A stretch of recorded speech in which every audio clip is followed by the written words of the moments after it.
Pozdravljeni, sem Marja Milič in gledate MoneyHow, prvi podcast o upravljanju denarja pri nas. Ja, mi smo še vedno počitniški, ampak smo se vseeno odločili, da se oglasimo. Kot smo večkrat povedali, v dobrem in v slabem smo z vami. Včeraj, oziroma v ponedeljek 5. avgusta, smo bili priča malce večji korekciji tečajnic, ki so prestrašile marsikaterega vlagatelja. To je tudi potrdil konec koncev indeks strahu in pohlepa. Danes se bom pogovarjala z Andražem Grahkom in Matejem Šivnicem, večkratna povratnika na MoneyHow, v bistvu kar redna gosta. Prav o tem, kako v bistvu ravnati, ko se stresajo tečajnice.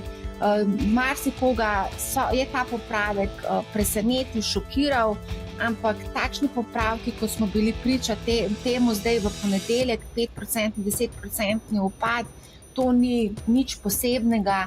To se dogaja enkrat do dvakrat na leto, crash, zlom, to pa ni tako pogost pojav. To se pa 2020 smo imeli enega malce večjega, 35% popravek zaradi pandemije in pa 2008, takrat smo imeli pa krepko čez 50% popravek, tako da to je crash, to, kar smo pa zdaj doživeli, je bil pa v bistvu popravek. In popravki so del pač te borzne igre. Matej, Andraž, zdravo. Živijo. Hvala, da ste se priključila, čeprav smo rekli, da bomo na počitnicah do konca avgusta, ampak se mi zdi, da pa moramo nekaj narediti. A je tako? Boži držal, če ti tako praviš. Zadržujte se, prosim.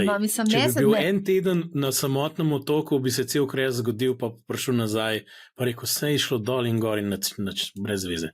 Naslovi so že spet enaki, ki so bili.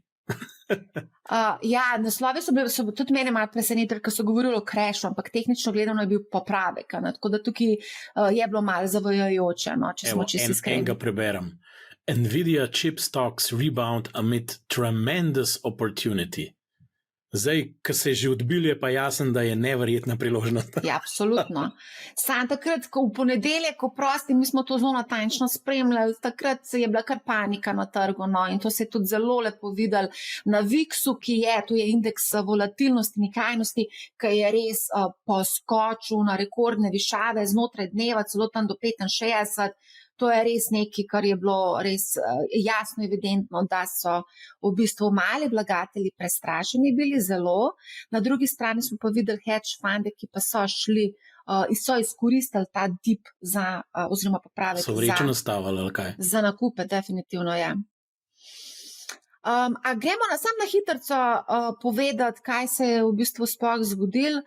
Tako kot rečeno, 5 do 8% upad, ampak potem smo videli zelo hiter odboj.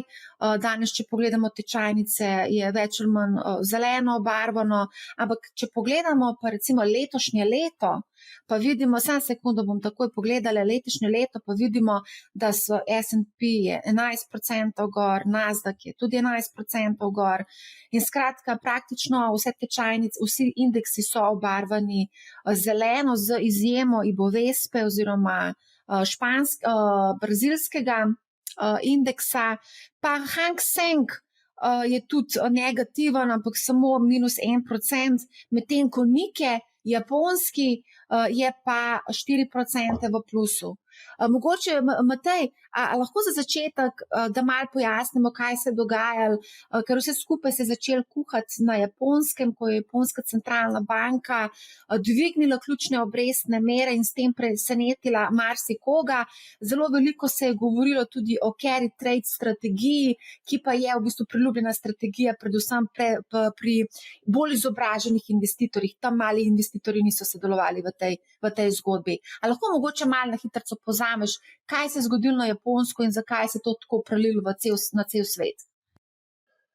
Ja, mislim, da je celotna zgodba še mogoče malo širša in je bil cel ta dogajanje bil posledica nekih dogodkov, ki so se nabrali skupaj praktično v roku dveh dni in pa vikendov vmes. Začel se zdaj najprej z podatki o ameriškem trgu dela, kjer je prišlo do signala, da da so trendi na trgu dela obetajo recesijo. Tako da že v bistvu petek, prvi petek v mesecu so objave z ameriškega trga dela, je prišlo do korekcije na ameriškem trgu. Zdaj takrat naj bi po ocenah, po komentarjih, ki sem jih slišal z Nomure, ki precej spremljajo oziroma veliko pozornost dajo opcijskemu trgu, oni ocenjujejo, da je prišlo do tega, da so po petkovi korekciji se povečale stave na padec VIX-a, da so spet v bistvu prišli na trg kupci, ki so pričakovali odboj trga. To se pravi, da je petkov podatek bil samo signal za šibek trg dela, da bo ameriška centralna banka znižala obrestne mere in da enostavno bo se trg pobral in so se kupci vrnili na trg. Zdaj med vikendom se je pa dejansko zgodil to, kar si ti omenila. Je pa japonska centralna banka presenetila trg z višanjem obrestnih mer. Zato je tam prišlo do likvidacije pozicij, predvsem na japonskem trgu, na Nikkaju. Videli smo pač izjemne padce so bile na tem trgu in je prišlo tudi do tega, da se je carry trade začel zapirati. Zdaj, kaj to pomeni? V bistvu institucionalni vlagatelji oziroma hedge skladi iščejo v resnici vsak donos, ki ga lahko izkoristijo. Vsaka bazična točka, vsak poceni kredit je za te vlagatelje potencialen donos. In vkolikor posamezna centralna banka ponuja ugodno obrestno mero, kar jo Japonska vsekakor je zadnja desetletja, izkoriščajo to za kreditiranje v bistvu vlaganja na obvezniške ali pa na delniške trge. In Japonska s temi nizkimi obrestnimi merami je bila vedno vir tega poceni denarja teh vlagateljev in zvišanje obrestnih mer pri določenih vlagateljih oziroma določenih pozicijah vsekakor vpliva na odločitev, ali bodo ta dolg še uporabljali za svoje investiranje. In zdaj ta zvišanje obrestne mere je pri določenih vlagateljih povzročil, da so se začeli umikati z delniških trgov, prišlo je do padcev in videli smo pač skok volatilnosti, ki je dodatno pač zarolal to celotno paniko. V bistvu smo ta dogodek na VIX-u bi bil lahko še bistveno hujši, če bi bili v okolju kot leta 2018, ko je prišlo do tega tako imenovanega Volmagedona. Takrat so bili na trgu, ne vem, če se kdo spomni, so bili tudi ETF-i, ki so z vzvodom stavili na padec VIX-a, oziroma si lahko kot vlagatelj stavil z vzvodom na padec VIX-a. Zdaj takrat je prišlo tudi, so ETF-i enostavno so se zlikvidirali, vlagatelji so praktično izgubili vse, kar so imeli v teh skladih. Na srečo zdaj teh skladov več ni. Lahko se stav z določenim skladom na padec VIX-a, ne pa več z vzvodom. Tako da ta padec, ta premik VIX-a bi bil v primeru, da bi te skladi obstajali, lahko še bistveno hujši. Saj pa situacija zelo hitro v resnici tekom dneva obrnila in se je panika malo začela umirjati. No, mogoče pri tej carry trade strategiji bi bilo fino še mogoče to povedati, da te investitorji, ki so si poceni izposojali denar v jenih in potem konvertirali v druge valute, verjetno v dolarje, so to dejansko potem investirali v delnice, skratka in tudi druge naložbene razrede, tudi gamblali, grdo sem zdaj rekla, malo so zašpekulirali tudi in investirali v visoko rastoče tehnološke delnice, tudi Nvidia sem slišala, da je bila vmes. Andraž, daj malo povej, zdaj to je ena taka strategija, ki je taka zanimiva, marsikdo zdaj prvi slišal za carry trade strategijo, marsikdo se zdaj sprašuje, kaj zdaj, kje so še poceni nizke obrestne mere, kje se lahko še poceni denar sposodam. Marsikomu to namreč hodi po glavi, dobila sem tudi nekaj komentarjev na tiste moje TikToke, ki sem jih pripravila. Tako da, Andraž, daj povej, kako ti razmišljaš o tem? Mogoče smo malo preveč fokusirani na ta carry trade, zato ker je bilo več stvari, ki so nekako pripeljale do kombinacije, da smo dobili ta anksiozni napad, bi jaz rekel, z večjih koncev. Ampak recimo ljudje si bojo verjetno najbolj predstavljali, v bistvu slovenska inačica carry trade je bilo zadolževanje v švicarskih frankih pa kupovanje nepremičnin. Ne. Sej pač švicarski frank je bil dolg časa veljal za valuto z nizko obrestno mero, pa skozi je kvazi izgubljal malo vrednosti, ker je, ne, ali pa saj držal je, tam je bil kvazi stabilen. No. Predvsem ni šel v nasprotno smer, kot so ljudje pričakovali, dajmo tako reči. Ne. In je veljal za nek, rekel, poceni vir financiranja, ki si ga lahko Jaz se spomnim še z unega obdobja tudi, da so ljudje tudi imeli možnost celo v jenih najemati neke kredite, jih je nekdo ponujal. Mislim, pustimo, res je bilo to zelo eksotično. Ampak na globalnem trgu pa to obstaja pač konstantno. Skozi se izrabljajo te neke, ko bi rekel, od razmerja med različnimi temi, ne vem, paritetami med inflacijo, obrestnim meram in pač nekako se te centralne banke, ki se držijo te politike nizkih ali pa najnižjih možnih obrestnih mer, ne, se skozi izrablja za vir financiranja. Pa kar mislim, da je bilo tukaj bolj pomembno, je bilo to, da dejansko je po zadnjem zasedanju Feda ostal nek naboj na trgu, kjer so vsi nekako predvidevali, da Fed že začenja zamujati. In takrat je že malo nervoza prišla na trg. In v takšnem okolju, ki je bil že malo pressure cooker, no, da se tako izrazim, zato ker smo vsi vedeli, da naslednji sestanek je šele kar nekaj časa stran, v bistvu so se začele te stvari kuhati, s tem unwindingom carry trade. In to je pa pomenilo, da so se verjetno nekontrolirano začele zapirati določene pozicije, ki so povlekle v to, da so se mogli z trga umikati tudi določeni drugi, ki niso pričakovali, da bi bežali z njega, ker so imeli kaj na vzvodu, pa na kakšnem leverageu, kakšne opcije so bile odprte in ker se je vse to skupaj odprlo in odvrtel, se je kar avtomatično, po mojem, mrskej zgodil, ker je bilo treba pač top-up na marginu narediti, ker to se skozi dela na neke vzvode, in v bistvu je bil kaos nekaj časa in je trg rabil, da se pač ta risk, da se tako izrazim, mal umakne, da se iz tveganih oblik naložb izpostavljenost zmanjša. Zdaj, popolnoma nič ni pomagalo to, da so v osnovi res vrednotenja,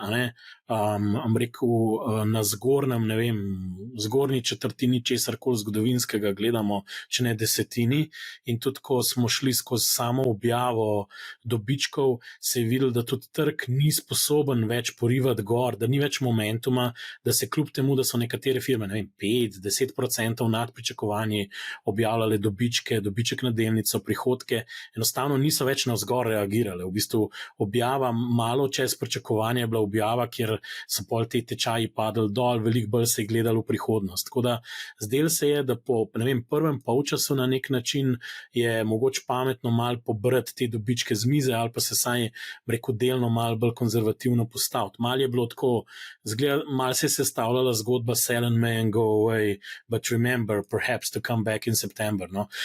Zdaj pa tudi tradicionalno je pa čez poletje nižja likvidnost na trgu, to pa sam še ojača te premike, to pa sam še dodatne, to pomeni, da je manj udeležencev na trgu, počasneje se, ko bi temu rekel, odreagira bid-ask spreadi, torej razmerja med nakupnimi in prodajnimi cenami so malo višja in v bistvu dejstvo je, da pač na takšnem trgu pač so lahko tudi premiki malo bolj dramatični, no, kot bi bili sicer. Ne.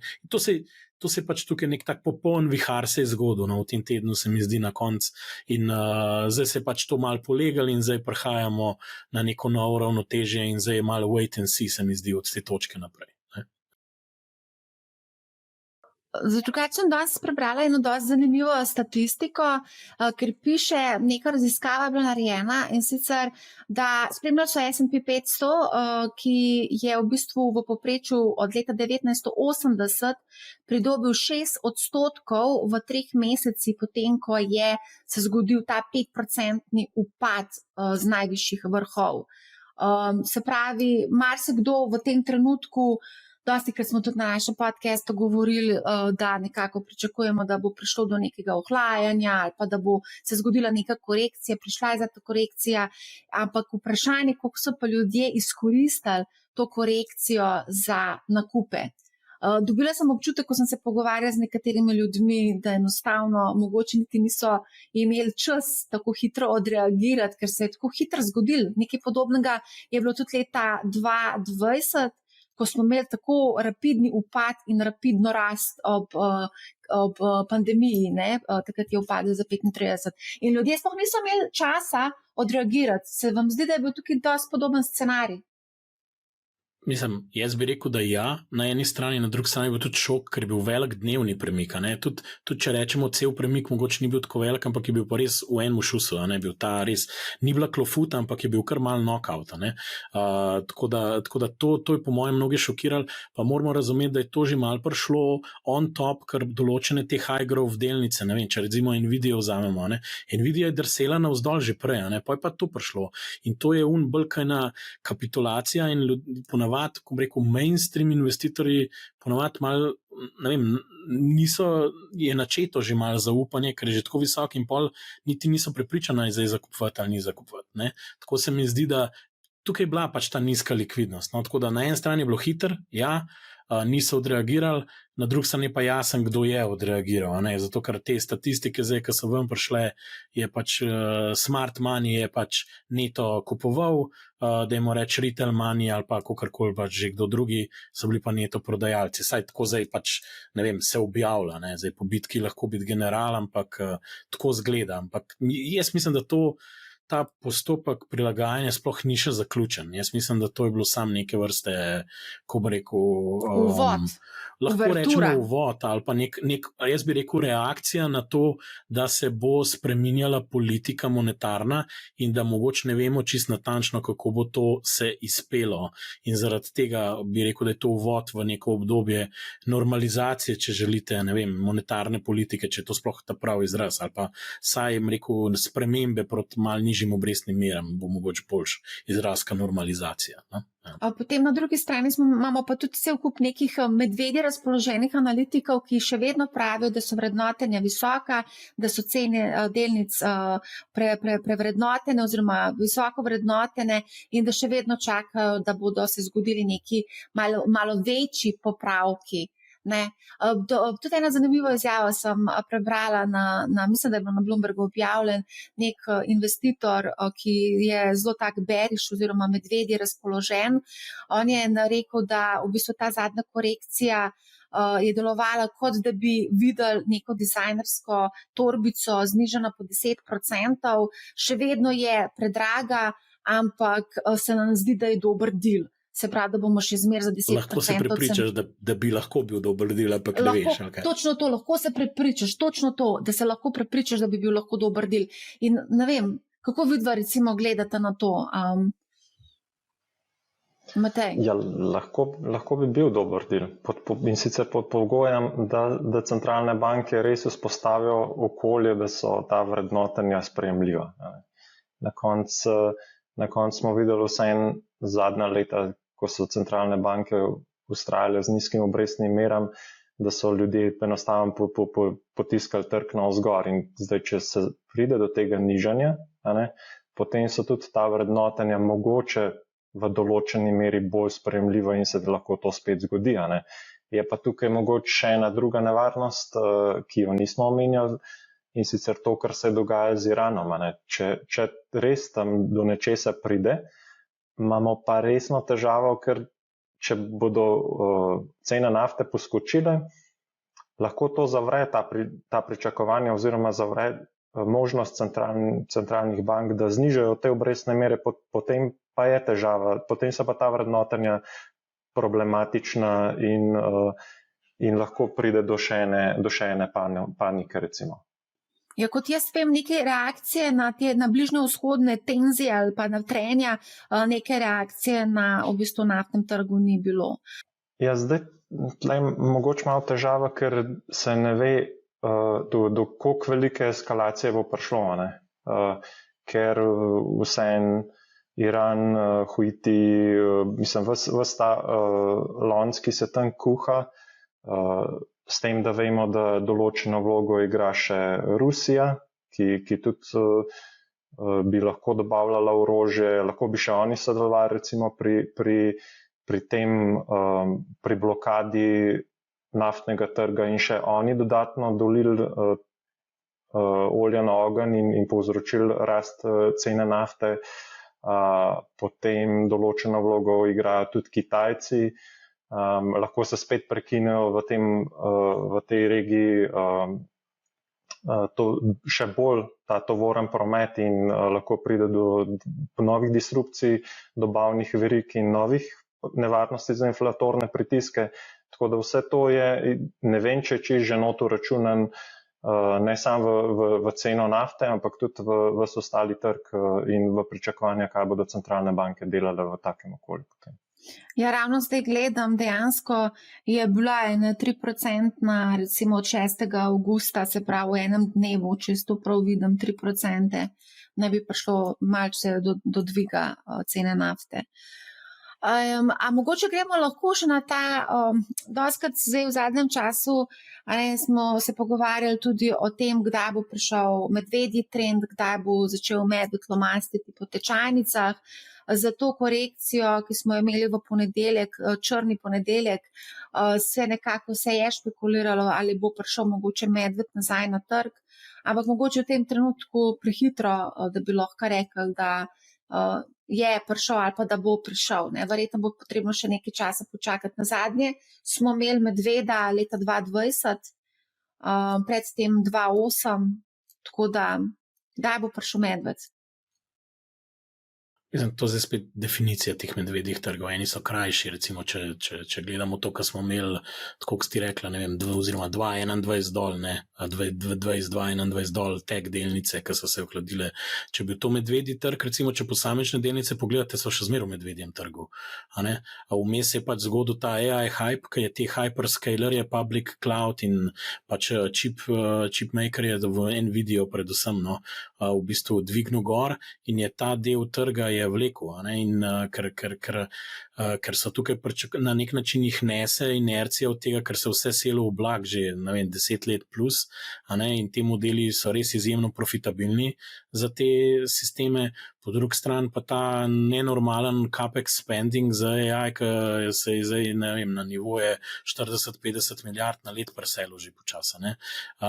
In te so malo v svoji ligi. Če pa pogledaš en drug del, tudi recimo teka ali pa softvera, pa ugotoviš, da ne vem, so delnice, ki še zmeraj kotirajo tudi danes, jaz bi rekel na moč polovici tistih vrednosti, ki so jih dosegle leta 2021, pa so vmes te firme zrasle, pa imajo tudi dvomestne rasti. Tako da v bistvu jaz mislim, da tukaj bo predvsem se zavprašati na nek način če se ta, ko bi rekel, vlak AI-ja začne mal ustavljati, bo pozornost na malo bolj splošni trg in na generalno ekonomijo. Če pa pogledamo v te sektorje in kakšen performance teh sektorjev smo pa videli v zadnjih, 12 mesecih, pa to ni nekaj hudo razborljivega, če vzamemo ven, rečemo, informacijsko in komunikacijsko tehnologijo, dobro, pa malo te bančne delnice, ki so zdaj profitirale zaradi višjih obrestnih mer. Kad to izvzamemo ven, tam v bistvu izgledajo stvari dokaj žalostno, ne vem, kako naj rečem drugače. Tako da v bistvu, kaj se nam lahko zgodi? Dajmo scenarij, ohlaja se IT, pa ni nekih hudih sprememb po ekonomiji nasploh. To bi lahko pomenilo, da bomo pač v nekem trgovalnem razponu, kjer te tečaje ne bojo bistveno zmogli više, kjer so zaradi tega, ker bo pač neka konsolidacija tega AI trenda. Če hočete, ostali del trga pa ne bojo mogli brazno porivati navzgor. To je v bistvu relativno pozitiven scenarij, po mojem mnenju. To je neko ohlajanje usporedno z volitvam, kjer se trg pokonsolidira in nek nov zagon kasneje dobi čez kakšen, 6-12 mesecev.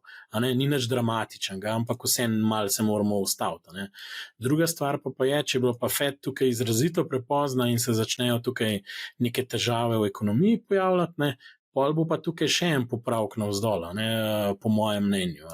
Pol je pa tukaj zdaj popoln vihar, če hočete, kakorkoli obračamo zgodbo. Torej, municijo smo popucali na, kriptotu z ETF-i, pričakovanja so max and out na AI-ju, tradicionalna ekonomija se ohlaja, obrestne mere prepozno začnemo zniževati in to pomeni, da pač nam trg prav, da bo še drsel navzdol. Se trg prav na nek način, da se ekonomija ohlaja, ker če ne bi tako zgledal, kot zdaj zgleda. Malo se ohlaja, samo do kjere mere. Ampak še enkrat znova, to ni nič nenavadnega za delniški trg po teh rasteh, ki smo jih videli spet znova. Tudi med leti 2020 do 2022 smo imeli tako obdobje in mene nič ne presenetilo, če ne bi kaj takega doživel, pa bi še kaj nižji šli tečaji.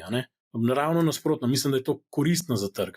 Bolj me skrbi, recimo, če hočete en scenarij, ki mene malo strah je, ne vem, nek Trump zmaga na volitvah, zelo verjetno, recimo, ali pa vsaj 50-50 šansa je sigurno, in potem gremo v neko obdobje deliberalizacije spet tega nekega trga prevzemov in to, kar so malo demokrati bremzali, in bomo spet navalili vsi in bo trg norev, in bomo šli v neke balonaste, rekel, zgodbe, tako da ne vem, če si to sploh želim. Zdi se mi, da je mogoče čas za kakšno leto malo kolobarjenja, da se to lepo umiri in da se na neke normalne osnove predstavijo stvari in da v bistvu imamo neko osnovo, da trg lahko raste, ne vem, mogoče 5 let, tudi 10 let po nekem normalnih donosih, ne pa da se zdaj v bistvu na kredit zapijemo, po domač povedano, vse na nek način. Zdaj, ko smo pri sektorjih, mogoče bi pa vsem tukaj omenila, da številni v bistvu investitorji nekako opozarjajo, da bi v takšnem okolju, ko je vlada negotovost, morali ostati defenzivni, se pravi, da bi morali iskati bolj tudi te defenzivne sektorje, defenzivne delnice, kot je zdravstvo, potem tudi utilities, recimo, je tudi kar dobro se obnesel v zadnjem času, se pravi sektor preskrbe z elektriko, plinom, vodo in komunalnimi storitvami. Tako da, mogoče, Matej, ti si tudi gledal obrambno panogo, mogoče bi vseeno lahko tudi videli smo, da so z eskalacijo na Bližnjem vzhodu nekatere delnice iz obrambne panoge poskočile. Mogoče tukaj lahko malo poveš, kako ti gledaš te sektorje. Ja, za nazaj lahko, če gledamo za nazaj, krize se niso izkazali za defenzivne, ta podjetja. Katera podjetja? Iz obrambne panoge? Iz obrambne. Dobro, to je zdaj druga scena, bolj zaradi Bližnjega vzhoda in pa zaradi vseh teh ker vsem bi mogoče pričakoval, da podjetja večino prihodkov ustvarjajo za naročili, imajo nek backlog oziroma zalogo naročil za države so v redu plačnik, ampak se v preteklosti ta podjetja niso toliko izkazala, če se ekonomija začne ohlajati. Delno tudi zaradi tega, ker je veliko teh podjetij v preteklosti začel tudi delati za komercialne programe. Vemo, Boeing dela tudi ne samo vojaško opremo oziroma vojaška letala, ampak tudi civilno letalstvo. So pa te delnice so zdaj zadnje dni oziroma zadnji teden, dva so poskočile, ker so Lockheed Martin, RTX, pa mislim, da tudi še kakšen drug so bitale rezultate oziroma so bili rezultati boljši od pričakovanj analitikov in prišlo kar do novega skoka. Nov val v bistvu delajo te delnice. Zdaj, koliko bodo pa še nadaljevali oziroma koliko je že tega uračunanega not, bomo pa videli. Ampak sigurno se nek sentiment se bo tukaj pokazal za mogoče še za kakšno rast, če se na Bližnjem vzhodu začne to zaostrovati. Druga zadeva so pa ta elektropodjetja, ki so menila. To je ena od zanimivih panog tudi z vidika AI-ja in povečane porabe elektrike. Zdaj AI, vse te grafične kartice oziroma procesori, ki bodo poganjali AI v oblaku, so pač zelo požarešne, energetsko zelo požarešne komponente in določene stave tukaj sigurno so na utilitijih oziroma proizvajalcih elektrike, da bodo pač imeli možnost, da zvišajo ceno in tako naprej, da bo ugoden čas za njih, medtem ko so bile prej videni kot nek defenziven sektor brez rasti, se jim zdaj odpira nek nov poglavje, ki ga je sigurno velja spremljati.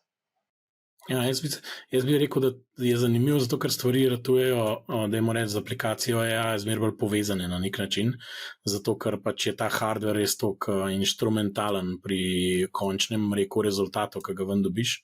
Tako da sami stroški delovanja platforme, na katerem boš ti v bistvu poganjal, procesiral CPU, pa te kartice, čipi, pač Tukaj je veliko vprašanj vezanih na to, kakšna bo donosnost teh investicij v to infrastrukturo. Ker zaenkrat ljudje pač gledajo dobičke, zdaj rekel Microsofta recimo, in če gledamo, koliko prihaja od AI-ja, to je brezvezen konc. Ni še teh učinkov. Na drugi strani, ali pa Meta recimo, na drugi strani se pa ogromno vlaga. In tukaj bo ta pozornost in tukaj bo veliko faktorjev vplivalo na končno kalkulacijo, če želite, kje se bojo, kako se bo AI prelil v končno uporabniško izkušnjo tako pri prebivalstvu kot pri poslovnih odjemalcih. In te stvari se šele razvijajo. Zdaj veliko je, ko bi rekel, pozitivnih pričakovanj, ampak v končni fazi pa mogoče bo pa veliko stroškov in nove učinki tako dobri, kot so. Ker stvari grejo lahko tudi zelo narobe, kar je recimo ta teden se je izkazalo pri Intelu in njihovi strategiji, kako jim mislijo oni razvijati in čipe dajati na trg, ki je na nek način mal padla v vodo in se je mogli iti ponovno nazaj, back to the drawing board, se temu reče nazaj, izrisati jo, kako pa kaj. Predvsem pa seveda tudi oni veliko stavijo na te data centre, na velike tovarne čipov, ki bojo v prihodnosti hranile vso to infrastrukturo. Samo v mestni fazi so pa malo zašuštrali, prihodno obdobje. In to je povzročilo, da je pač, imamo layoff-e, 15% delovne sile gre, delnica je bila dol, 20-30% že tako zaradi te objave, pa pol še na nos potem dobila, tako zanimivo je, tudi tako, ampak to je vse povezano. Na drugi strani pa lahko neka zaspana panoga, ki v bistvu servisira neko ključno, energijo, ki to poganja, lahko pač ima neke, rekel, stabilne, vidne učinke. Vsi iščejo, kje je ta AI efekt, na nek način, kje se tangible, oprijemljivo bi utegnil pokazati na rezultatih. A vse, glede na to, da si prej omenil banke, a bi bil vse skočil tudi na ta bančni trg, pa pogledali malo, kaj se je zgodilo z bankam. Tudi naša NLB je objavila rezultate, ki so bili spet pač zelo dobri. Rekordni. Tudi ta plan Brodnjaka, da bodo do konca leta, v koliko času je rekel, da bo milijardo Mislim, da je to v planskem obdobju, govorimo, da ne bi prišli do milijarde, ne zdaj letos. Ja. Letos so tam nekje mogoče na 600 milijonih, se mi zdi, mogoče na številkam med pol milijarde in šir. Mislim, odvisno je od marsičesa. Cilj je milijarda, tako je on rekel. Cilj je milijarda. Ja, ampak dobro, mogoče bi tukaj vseeno lahko tudi malo povedali, da dobiček banke ni samo, da je odvisen tudi od tega, kako Evropska centralna banka vodi monetarno politiko. Verjetno tudi konec koncev, veliko se debatira na našem Discordu, ravno o NLB-ju, ker je delnica poskočila, vsi so zelo zadovoljni tudi z dividendami, veliko se sprašujejo, kaj zdaj, kako zdaj, to je na eni strani, na drugi strani pa tudi vidimo, da nekatere neobanke, ki so v bistvu ponujale kar precej stimulativne obrestne mere na neinvestirana sredstva, zdaj zaradi reza centralne banke tudi same znižujejo te obresti. Tako da imamo ta zanimiv moment, ko gledaš oziroma spremljaš, kako ljudje med sabo debatirajo. Na eni strani lovijo tiste procente na Revolutu, na N26 in na Trade Republic, na drugi strani v bistvu si želijo ta biti del te zgodbe NLB in rast te delnice, ki je kar precej poskočila. Mislim, vse je razumljivo, pa ni ponavadi zmeraj tako, kad neka stvar zraste krat dva, pa bi jo pa vsi imeli. A veš, na drugi strani na NLB-ju pa dobiš koliko procentov na denar, ki v bistvu leži. Nič, na Avisto ne dobiš nič. Nič ne dobiš, ampak mislim, da na Avisti, mislim, da 70-80% vsega denarja, ki Res je v bistvu. Če imam prav številko v glavi, je 9 milijard ali neka taka številka je v bistvu na depozitih. Na depozitih, ja. Na vpogled, to pomeni, da so stanje na računu in seveda to je vir financiranja operacij banke in seveda na drugi strani sej ni treba biti kle znanstveni fizik ali ne vem, nek znanstvenik, da ugotoviš, da je pač trenutno okolje in denarna politika ECB-ja izrazito naklonjena bankam, ki imajo dominanten položaj, predvsem na trgih, kjer je manj konkurence in kjer je sistem, torej gospodarstvo, zelo bančno centrično, kar pomeni, da so vlagatelji vajeni imeti denar in varčevanje in prihranke in presežke na bankah. To pomeni, da je dobesedno od te aviste, na drugi strani kam banka v bistvu plasira sredstva.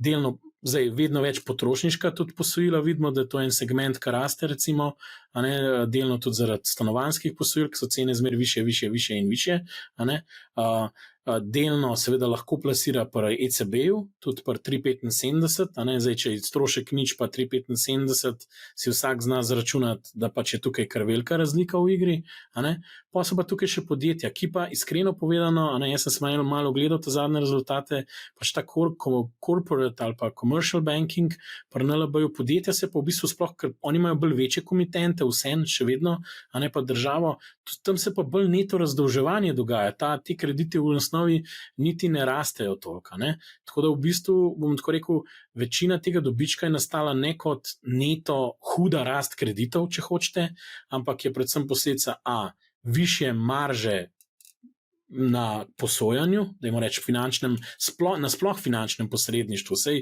tudi provizije pa plačila naraščajo z ekonomijo, pa delno tudi seveda integraciji teh nekih prevzemov, ki so jih noter naredili, ker so tam neke stroškovne prihranke izvedli, ne? So se stroški banke porazdelili na večjo bilančno vsoto. Ne? In zdaj v igri je seveda tudi prevzem Addiko Bank, ne? Ki ni zaključen in ni 100%, da se bo pač zgodil. Sicer NLB je na dobri poti, ampak ni nujno, da se bo zgodil, ker imajo prag teh 75% delnic, ki ni nujno, da jo vsi sprejeli, saj zaenkrat je to tako. In v bistvu vse to vpliva na NLB. Definitivno smo pa kje? Na vrhu tega neka cikla ekstremnih marž za banke, po mojem mnenju, ker je ta dislokacija med avisto pa koliko je obrestna mera centralne banke. Torej ECB bo po mojem mnenju zagotovo na zasedanju jeseni so na obisku v Ljubljani, dejansko pri Banki Slovenije, če ne najkasneje na tistem sestanku znižala tudi obrestne mere. Ampak to se bo s časoma videl na neto obrestnih prihodkah, tudi čez noč se nekaj dogajalo. Recimo, drug konc, ki je pa v bistvu po mojem mal zrel za disrupcijo v naslednjih letih, je pa to poslovanje s prebivalstvom, zaradi tega, ker vidim, da prihaja cel kup nekih fintech rešitev noter, ki so iskreno povedano cenejše lahko kot pa recimo za osebo, ki ima sam nek račun, pa ima tam neka sredstva, pa neka plačila izvaja, pa mogoče tudi potrošniška posojila v prihodnosti, bojo začele določene te banke ponujati. To smo videli, Revolut ponuja Italijanom zdaj kot testno. Ne verjamem pa, da se bo pa pri podjetjih zgodba zelo spremenila, ampak kot rečeno, ta del niti ne raste v osnovi toliko. Zdaj, kje imamo neka tveganja, če želimo govoriti o tveganjih? Tveganja imamo, tako kot smo rekli, tako kot v ZDA, tudi v Evropi, vse vemo, kako je s tem kihanjem, pa kdo gripo dobi in te stvari. Evropsko gospodarstvo že samo po sebi nima neke hude rasti. Zdaj, če se bo še globalno gospodarstvo ustavilo, bo pač tukaj majčkeno se poslabšala kreditna kvaliteta in bo mogoče NLB tudi kakšno rezervacijo oziroma slabitev mogla narediti. Teh slabitev zdaj enostavno sploh ni. Mislim, da so bile zadnji kvartal celo spet v neto v plus, 20 par milijonov. Mislim, skoraj, da jih ne bi bilo. In torej, zdaj smo na vrhu tega cikla, NLB ima veliko kapitala, napojena je z denarjem, napojena je z likvidnostjo, dela strateške prevzeme in to je tako, kako bi se rekli, as good as it gets. Zdaj, a lahko gre vrednotenje še kaj višji, ker bi ljudje še bolj navdušeni, lovili mogoče malo višjo dividendo, ne vem, se izide dobro prevzem Addika, pa jo rezultati še malo boljši čez en let, je možno, jaz postajam ekonomsko vsem malo bolj previden, iskreno povedano, pač zdi se mi, da pač malo kažejo te metrike k ohlajanju gospodarstva in lahko bi imeli recesijo. Zadnjič sem poslušal en podcast, kjer je en ekonomist, mislim, da je relativen, ko bi rekel, pesimist je zdaj v tem trenutku, ali kako mu že ime, je rekel, da gospodarstvo rabi recesije, ker to je tako, kot da bi ljudje sami jedli in nikoli ne šli na stranišče, je rekel. If we don't take a crap, pol bomo imeli veliko krepa, je rekel. Ne? In težava je to, da je recesija čiščenje in če ni tega, je zaprtje. Ne? In zdaj vsi lahko predstavljate, kaj to pomeni. Pač zelo čuden bo to izgledalo. Tako da jaz mislim, da bo prišla pač neka oblika recesije, samo vsi vidijo kataklizmično recesijo, konc sveta. Ne? Lahko pač, da bo, ne vem, eno let, par kvartalov, minus 1, minus 2, v konc sveta, res v resnica. Ne? Mislim, za ene mogoče, ne? Ampak dejstvo je, da to so normalni cikli in mene bolj skrbi, ker res že toliko časa ni prišlo do tega, po mojem mnenju, zaradi konstantnih nekih intervencij, skozi smo imeli neke razloge, zakaj je treba pumpati ekonomijo gor, pa je bila korona, pa drugi razlogi, pa vojne, pa ne vem kaj, in skozi smo mogli filati s cashom to. Ne?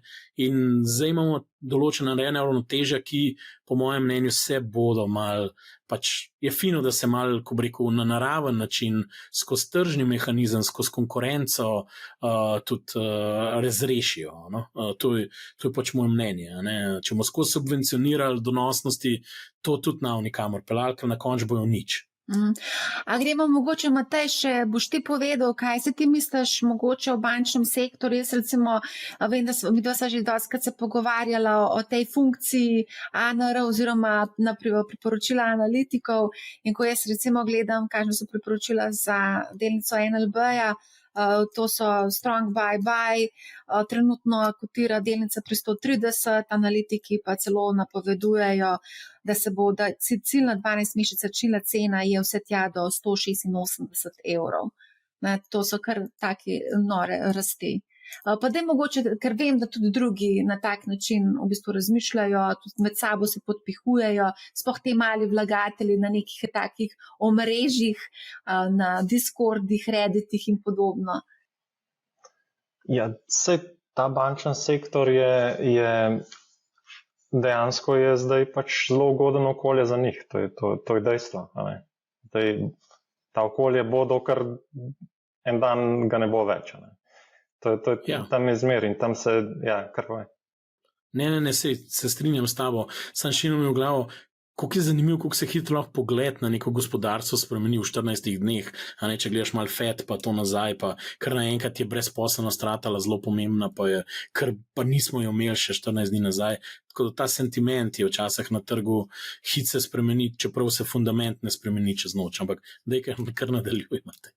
Ja, ker dejansko tudi v Ameriki bi bile verjetno bančne delnice še kar nekaj više, če se ne bi SVB-jem to dogajalo, kar smo tudi imeli v podcastu, oziroma tam so kapital požirale izgube na obvezniških trgih, ker je prišlo do takih premikov.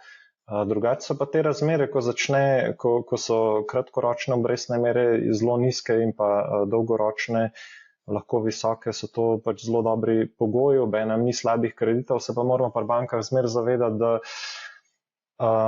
pač ko navaden podjetje zgubi nek posel, ni taka težava, mislim, običajno ni taka težava, ker ne delajo s toliko velikim vzvodom. Banke pa enostavno imajo toliko malo kapitala in toliko ogromno kreditov zunaj, in obenem tudi, ko se bodo zadeve začele poslabševati, banka nima šanso reči, zdaj mi pa vrnem kredit, ker vidim, da bodo pa prihodne izgube. Pač mora biti pripravljena na to, začeti oblikovati rezervacije in preživeti tudi slabe čase. Tako da bančništvo pač je zelo, vemo, da je zelo ciklična panoga in gremo z vrha dol.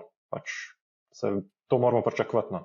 To je res in jaz mislim, da je operativni vzvod recimo je kar visok, zato ker zdaj so v bistvu zelo visoki so neto obrestni prihodki, ravno zaradi te politike, dajmo reči, to so ekstra dobički, to je treba zdaj reči, bolj neka tipična marža rekel na neto obrestna marža je bolj mogoče 200 točk, ne pa da že skoraj govorimo o 300, ne vem, mogoče 100-400 točkami on top z vsem, to je ena stvar, druga stvar so pa tudi te razne provizije za plačila, v dobri ekonomiji je več teh plačila, in pol, ko se ti začne obračati, se to vse mečkan začne plahneti, malo ti provizije, padejo, recimo ni več toliko plačil, ne dogaja se več toliko, kot se je prej dogajalo. Ne.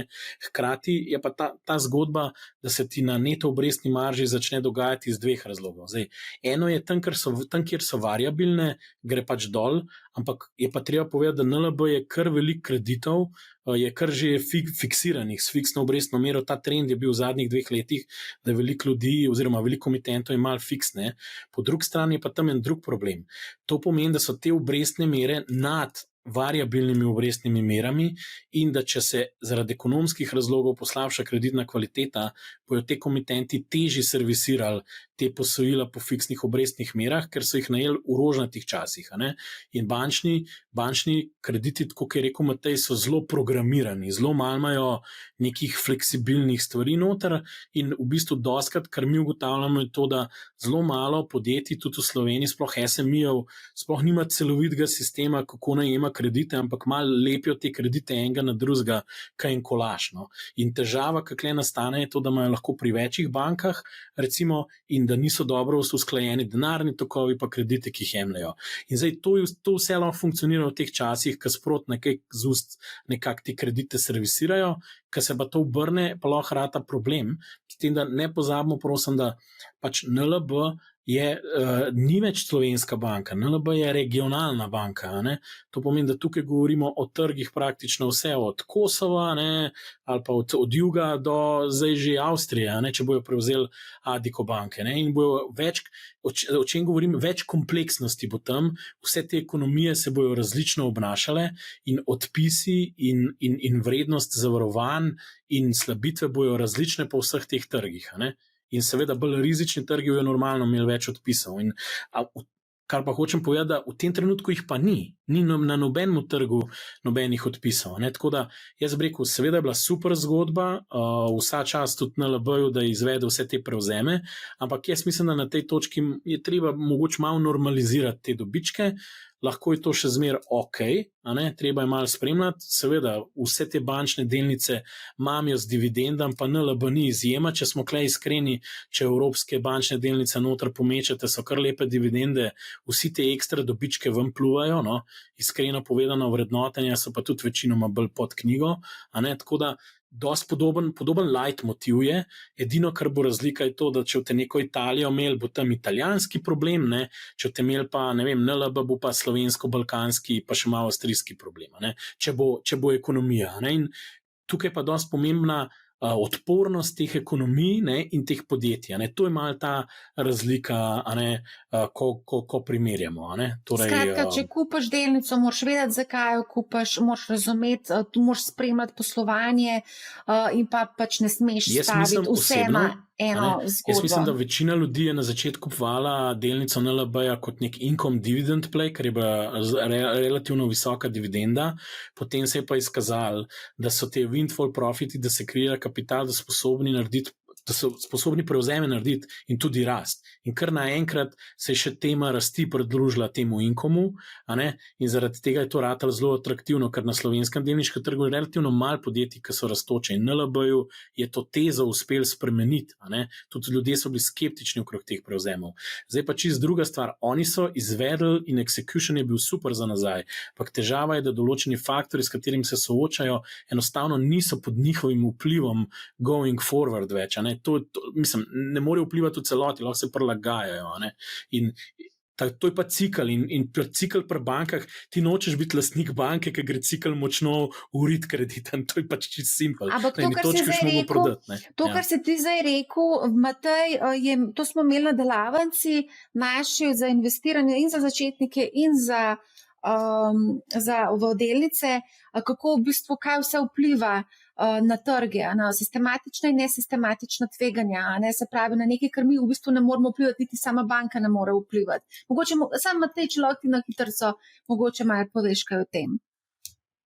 Ja, pač vedno so določene tveganja na trgu in določene zadeve so specifične povezavi z podjetjem, ampak tudi če podjetje v redu posluje in smo se v redu odločili pač za nakup te delnice, ne moramo obvladovati tveganja, kako se bo ekonomija gibala. To pa lahko ustrezno nadziramo samo z diverzifikacijo običajno.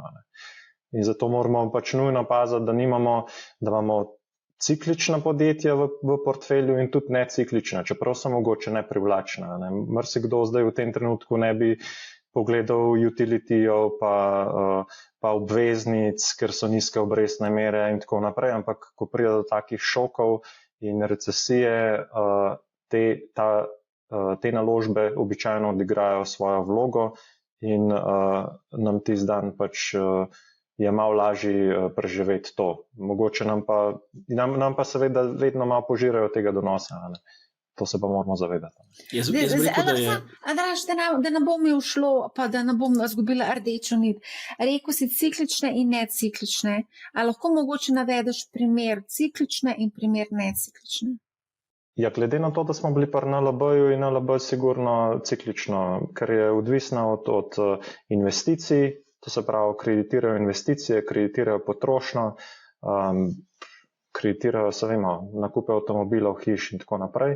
Dopuste. Na drugi strani pa jasno neciklično Krko, ki zdravila vedno bomo popraševali po zdravilih, ima svoje specifična tveganja, geopolitična mogoče, ampak načeloma pa to še vedno velja za neciklično podjetje, popraševanje po zdravilih bo stabilno in v obdobjih krize je poslovanje manj dovzetno za šoke.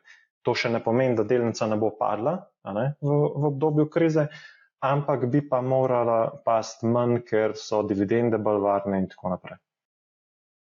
Andraž, kar povej. Ja, hotel sem reči, da je pač NLB je recimo naložba, ki je idealna kot inštrument za igranje na pozni cikl. Ne bom razložil. Zakaj? Velika vistema in veliko virov za financiranje je praktično dokaj nizkih, rekel. Na drugi strani je pa na aktivni strani, kjer daje in plasira zelo odvisno od višine obrestnih mer. In ker ponovadi centralne banke začnejo zvišati te njihove obrestne mere, se jim seveda bolj dvignejo obrestne mere na strani kreditov in pa plasmajo, kot pa v bistvu pri samem viru. Zdaj, večina obveznic pa itak držijo do dospetja nekih hudo ne tradejo. Tako da v bistvu zato je tak primer zelo lep, kako v bistvu, ko v bistvu smo v tem poznem ciklu, pa ne me narobe razumeti, pozen cikl lahko traja 5 let, tako kot zdaj očitno zgleda. Ves čas milkajo te profite lahko. In zato je super naložba za te čase, ampak po drugi strani dajmo malo pomisliti. V teh časih moramo mi noter dobiti toliko dividend in toliko zaloge za del, če bi jo recimo terminalno ves čas držali, ko v bistvu gre navzdol, da nas kompenzira dovolj za mogoč minus ali pa izpad dividende, ki lahko sledi kontraciklu, ki mogoče lahko traja leto ali dve, pa 2 dividend mogoče ne bo, ker ne vem, zaradi takih ali pa drugačnih razlogov, recimo, da ne bo potrebno dokapitalizacije, ampak pa sam dividend ne bo. Zdaj, vsak si lahko riše te scenarije in zato se pa na bankah delajo stres testi.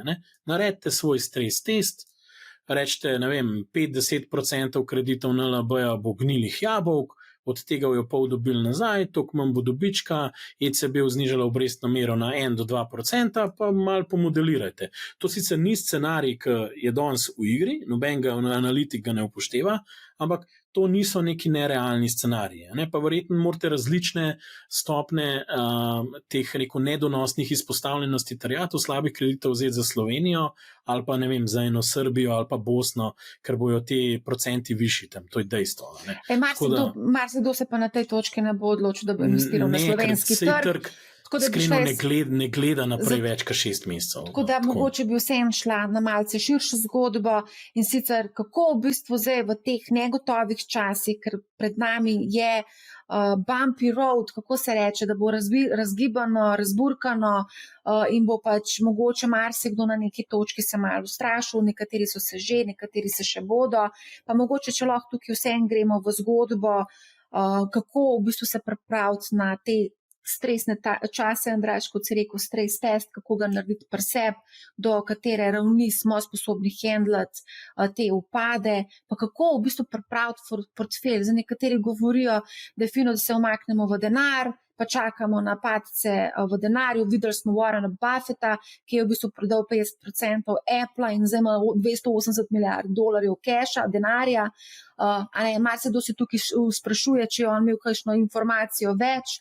Tako da ja, kako recimo strukturirati zdaj nek svoj portfelj v teh negotovih časih, a zdaj, če smo dolgoročni investitorji, kar ustrajamo svojo strategijo in držimo delnice, ETF-e, delniške pač še naprej, ali gremo v neko rebalansiranje portfelja, pa se mogoče malo z delom umaknemo, nekateri pravijo v zlato, drugi spet mogoče obveznice, tretji v denar. Kako vidva gledata na to? Kako zdaj? Kaj za narediti? No, kaj se smejiš, Matej? Matej se smeji. Ti prepuščam. Ta je enostavno vprašanje. A to je enostavno, ne investirati, ne hoditi tam kamor bolj doma. Ampak jaz mislim, kakorkoli pod črto pogledaš, zadnjič mi je ena napisala, da v bistvu ne investira, ampak da spremlja, kaj se dogaja. Veliko je takih, ki čakajo, ampak so čakali pred 10 leti, čakajo zdaj, čakali bojo čez 5 let, ampak pod črto investicije in pa to, da ti imaš možnost izkoristiti ta donosnostni račun in pa to svoje opritne, to je res škoda, da se ne izkoristno. Tukaj treba malo mogoče segmente investitorja narediti, saj ne 2, 3 mogoče. No, zato, ker pač tako, zaradi tega, ker bo dež zunaj in avte nehal hoditi po svetu in recesija je, ali pa borzni cikli so naravna stvar, bolj je nenaravno, ker jih ni bilo. Tako da jaz bi rekel, da tisti, ki periodično, vse velike zdaj teh periodičnih vplačil varčevalnih, v bistvu avtomatizacija, jaz bi rekel, ETF-i so tukaj zato, da se varčuje v njih in da se time weighted averaging dela, kar pomeni, da moraš biti tudi v slabih časih zraven in take trenutke, ki so bili, zdaj jih pač izkoristiš, ampak to bo samo eno od, 300-500 vplačil, ki jih boš ti v svojem življenju naredil. Na koncu bo pomemben to, da skozi čas bo nek indeks naredil selekcijo, darvinizem najboljših podjetij noter in bojo te podjetja nek povprečen donos naredila in v to moraš pač nekako zaupati, da se bo to zgodilo in še vedno se je zgodilo. In to je predvsem za investitorje, ki nimajo čas se 24/7 ukvarjati z specifičnimi strategijami in kako bojo prilagajali portfelje. Posta pa druge dve. Eni mislijo, da ker bojo drugim dali upravljati, da jim bojo znali narediti alfo in pač se bo to zgodilo. Ta zgodba ima dolgo brado in vse kaže, da moraš imeti zelo veliko srečo, da enega najdeš, ki je tako dober, da ti to naredi, zato se ponavadi vrneš nazaj na ETF-e. Tako da jaz bi priporočil dolgoročno strategijo, bolj je pomembno, kakšen je vaš horizont. Če je vaš horizont res 15-20 let, delnice, sploh ni vprašanje. Če je pa vaš horizont krajši, je pa mogoče zdaj v tem okolju fino biti malo bolj previden, pa mogoče del tudi dati v kakšne instrumente s fiksnim donosom, ko obrestno mero nosijo, lahko je tudi mečkan zlata noter, ampak ne veliko. Jaz bi rekel, da večina mora še zmer biti v delnicah noter. To se da urediti spet z ETF-i, ampak ne zato, ker bi bil zdaj cikl tukaj, ne me narobe razumeti, ampak zaradi tega, ker je vaše obdobje mogoče 5-10 let in to ni obdobje, ki je najbolj idealno, da imate vse v delnicah noter. Zdaj pa tretji žival investitorska je pa nekdo, ki ima aktivno strategijo in v bistvu njegovo življenje dobesedno podrejeno investiranju, vse ostale stvari so pa malo zazraven. Zdaj lahko rečemo, da je tudi Warren Buffett to, ali pa traderji, ki tradejo, ali pa stock pickerji, ki delajo delnice. In zdaj največ, kar bi jaz svetoval, je pa to, da mislite, da boste 1 uro vložili noter, pa da boste ratali investitor tipa 3, ker ta stvar se nav dobro izšla, čisto iz lastnih izkušenj vam povem. Ali ste noter, ali pa raj furajte pasivno strategijo. To je moje mnenje. Zdaj pa, do kere mere pa zdaj se ciklu prilagajati, tako mi jaz rekel, na konc bo ETF prišel ven na uno točko in še više. Zdaj, a boste vi swing trade in 2-3 letni cikl ujeli, to je že spet aktivno. Jaz bi rekel, da boste zelo težko to ujeli in zelo težko je to narediti. Tako da jaz bi rekel, najbolj zanesljiva strategija je vsem, če nisi sam noter. Kaj to pomeni noter, vam bom povedal. Recimo, jaz zdaj študiram določene podjetja, ki so imela vrh v letu 2000 in se poglobljeno ukvarjam z njihovimi produkti, ker mi tudi profesionalno recimo investiramo v neke določene segmente. Ampak pričakovati, da bo nekdo drug to počel na isti način je nemogoče, ker pač jaz se s tem ukvarjam 8, 9, 10 ur na dan včasih, ali pa kakorkoli. In kle smo na nivoju Warrena Buffetta in teh večnih, se mi zdi, da sva se tudi midva pogovarjala, Marja, napačnih razumevanj, kaj on sploh dela v življenju. Dokler je on podredil svoje življenje svojemu investiranju in vemo, da ga je, tudi vseh zgodb po njegovem osebnem življenju, ženah, s katerimi je živel in pustimo te stvari, je on pod kontrolo in sprejema te odločitve in je comfortable, torej udoben je narediti koncentrirane stave na eno podjetje ali pa se umakniti v denar in ve, zakaj to dela.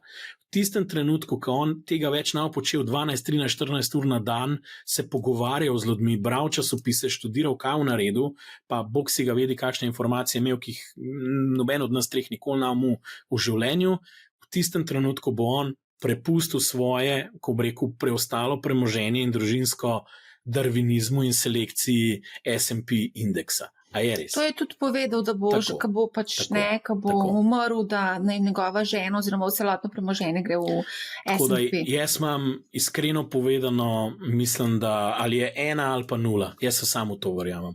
Vse, kar je nekaj vmes, je tako, bolj hobi, igranje, fajn je, lahko se mal nam posrečno, ampak bom tako rekel, včasih se bolj trudimo, pa večji sranje naredimo kot to. Edin, kar verjamem, je, da na izhodu, ko gledamo, koliko časa bomo še v bistvu to premoženje imeli zaklenjeno, res pazimo na to volatilnost, na nihaje navzdol in mogoče tam začnemo dodajati, malo tveganje zmanjšujemo, recimo. Kar se pa tiče, če hočete, agresivne, pasivne in konzervativne, recimo jaz sem pripravljen narediti avtomat na ETF-e in ne vem, imam account na Interactive Brokers in ko bojo tečaji padli in če imam v bistvu ne utiliziram margina, imam margin account, bom vklopil, če upadli 30-40% dol, tudi margin nakupe. Lahko malo z vzvodom celo dol se igramo, pa ga pa umaknemo, če hočete biti aktivni, pa pametni, pa ne vem kaj. Torej, marsikaj se da narediti že sam na indeksu in ne biti pameten na stock pickingu. Čist sam z takimi mal tweaki, jaz temu rečem. No, Matej, pa še ti povej, kako ti vidiš vse skupaj. Matej pa sam trader. Ne, sem podobnega mnenja, da lahko se poigramo tudi s tem, da v bistvu pogledamo, kakšne ETF-e imamo, kaj v resnici te ETF-i imajo v lasti oziroma kakšna je struktura teh ETF-ov, naložb, kamor te ETF-i vlagajo in potem mogoče kaj dodamo, ker zdaj vemo, da v S&P-ju prevladuje tehnologija not, zelo malo je recimo utility-ov, energy-ja, mogoče bi tega lahko imeli več, če bo kakšna vojna oziroma če ta AI boom zaživi, pa mogoče tam dodamo kakšen ETF, ki malo to našo diversifikacijo malo drugače porazdeli. Recimo to je bilo smiselno narediti, tudi če smo bili v leta 2007, ki je bilo pa recimo so prevladovale banke v indeksu in naftna podjetja. Recimo kaj takega, so tudi neki manjši ukrepi, ki jih lahko na portfelju naredimo in mogoče malo bolj diversificiramo nekaj, kar je zdaj mogoče malo crowded oziroma zaradi mehanike indeksa preveč obteženo. Ja, mogoče vkle sam dodal eno. Zdaj, lahko govorimo vsi pač tako S&P 500 pa MSCI World, kot neko osnovo jemljemo. Recimo ena stvar, ki je zdaj, ki se utegne spremeniti, je tudi to, kaj bo sploh ko bi rekel, univerzum naložb, v katerega se bo investiralo v prihodnosti. In ena izmed večjih vprašanj je, kaj se bo dogajalo z dvemi največjimi, ko bi rekel, ali pa najbolj obljudenimi gospodarstvi v naslednjih, 10-20 letih, Kitajsko in pa Indijo predvsem. Ker to so vse trgi, ki imajo relativno majhne uteži v tem trenutku v nekem, sploh v enem MSCI Worldu. Malo se je tukaj mogoče treba priznati, da imamo bolj dvopolarni svet, no? da se tako izrazim, in mogoče se je fino malo zahedžati, saj jaz mislim, da imaš malo mečken večji exposure na Azijo, kot to izhaja iz razvitega, ko bi rekel, nomenklature tega trga. Je pa res, da je zelo težko tukaj iti posamezne delnice zbirati in verjeti v neko odprtost Kitajske, tako da jaz tukaj stavim, tako da imam malo večjo izpostavljenost v bistvu enega Emerging Market Asia ETF-a, kjer imam noter, predvsem imam tudi Kitajsko, imam pa tudi Indijo in v bistvu določene druge tam delnice, Tajvan in podobno, in vsem mislim, da mogoče zlasti Indija lahko pridobivala čisto iz demografskih razlogov, tudi kot trg. Je pa to trg, ki je zelo tudi spet specifičen in lokalen, ne? Ni to ameriški trg, ne? To je treba se zavedati. Ne? Mogoče kakšne take tvike, no? To se že naredi, ampak rad imam stvari, ki temeljijo na nekih demografiji, na nekih fizičnih danostih, nekaj, kar bo v bistvu človek zelo težko negiral. No? Nikjer pa ne piše, da se bo izšlo, lahko mi vzamejo vse premoženje po državi, to je pa res, ne? To so pa druge stave. To smo imeli že izkušnjo z kitajskimi nekaterimi delnicami. Ja, se zato pa ne bi rekel, zato pa ne bi rekel sam Kitajska, ne bi rekel, dajte Azijo, ker ta igra se bo tam igrala, ko vzgledale te ekonomije in Indija bo prehtela na nek način Kitajsko, nimajo istih politik, kar se tiče rojevanja otrok, mrskej se bo tam dogajalo. In jaz nisem dovolj pameten, da bi vedel, kaj in kako, ampak to enostavno stava na demografijo dolgoročno. Ja, ne trg odloči, kaj bo imel večjo težo. Saj si na začetku lepo povedal, da je zelo veliko tudi odvisno od volitev v Ameriki. Zdaj, če Trump zmaga, tukaj se vnaša dodatna negotovost, sploh s Kitajsko, potem je tukaj še eno zarišče, Tajvan, tudi ne vemo, kaj se bo zgodilo. Mislim, da je Trump že napovedal, da ZDA deluje kot zavarovalnica za Tajvan in da bodo mogli začeti plačevati za to zavarovanje. Meni Trump deluje tako, kot kolumbijski karteli, ne plačajo ali pa streljajo, ali kva že točno. Začetku novembra so volitve, ampak zelo tvegano je v bistvu zdaj, po moje, v tem trenutku, ker ne vemo, kaj bo. Ja, če gremo analizirati nazaj, celo predsedništvo Trumpa je bilo zmer tako, da je bilo zelo utilitaristično. Če je on videl denar, pa ga je dobil ali za Ameriko ali ga je izsilil, zato je zmer prišel in je rekel, ful je bil zanimiv citat, ki se je z Merklovo, nekih 5-6 let nazaj dobil v Münchnu in je rekel, ja, gospa Merkel, koliko pa mislite, da je tukaj Chevroletov pa Fordov v Münchnu registriranih, koliko je pa BMW-ov, pa ona reče, ja, verjetno je relativno malo ameriških vozil. Pa rekel, no, vidite, to moramo spremeniti zdaj, kaj pa če bi mi uvedli tarife za uvoz vaših avtomobilov, Mislim, to je Trump, pač postavil neko zgodbo, da se pa lahko pogaja in on se bo skozi nekaj pogajal in v zadju ima pa skozi neke parcialne interese. In zanimivo je sploh v tem kampu, ker zelo Silicon Valley spremljam,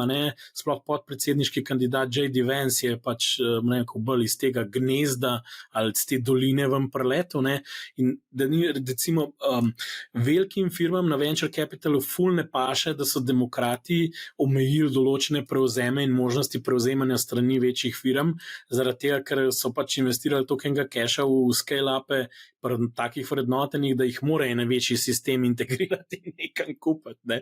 In seveda, to jih zdaj vse muči in hočejo sprostiti, da več liberalizacije, da spet več prevzemov tekali in gor dol. In moramo razumeti, mi razmišljamo dosti v Sloveniji o ideologiji, levi, desni, tam se pa izjemno skozi to denarno, ko bi rekel, koristoljubje tudi razmišlja. In v bistvu tradejo denar za ideologijo. In zato imamo kar vrstico, ki so se zdaj lepo postavili za Trumpa in ga podpirajo, ki bo liberaliziral in se bo posel del trga spet bolj sprostil, da bojo mega prevzemi spet začeli laufati. Mislim, te stvari treba razumeti. Trump bo prinesel več dealmakinga, zna pa tudi kakšne stvari pustiti, da se ne ukvarja z njo, in tam pa zna biti pol recimo problem, ker se kaj zakuha, ker se ben s tem ne ukvarja. Tako da, Ja. tam bo bolj, kar Trumpu paše, to bo laufal, po domač povedan. Trump ne bo globalni policaj, ne verjamem v to. On bo globalni pirat, on bo denar pobiral na vseh koncih, to je moje mnenje. No, Tako, ja. to bomo itak vse spremljali, tako da mislim, da smo v tej dobri uri, Andraž, Matej, v dobri uri, mislim, da smo obdelali te glavne stvari. Pridemo pa nazaj, mislim, da že konec avgusta z prvo ta pravo resno, ne resno, prvo ta pravo epizodo. To je bila samo suha vaja. Ne, to ni bila suha vaja, to je bila bonus epizoda, ki smo naredili v našem počitniškem času, ampak se mi zdi, da je... epizoda.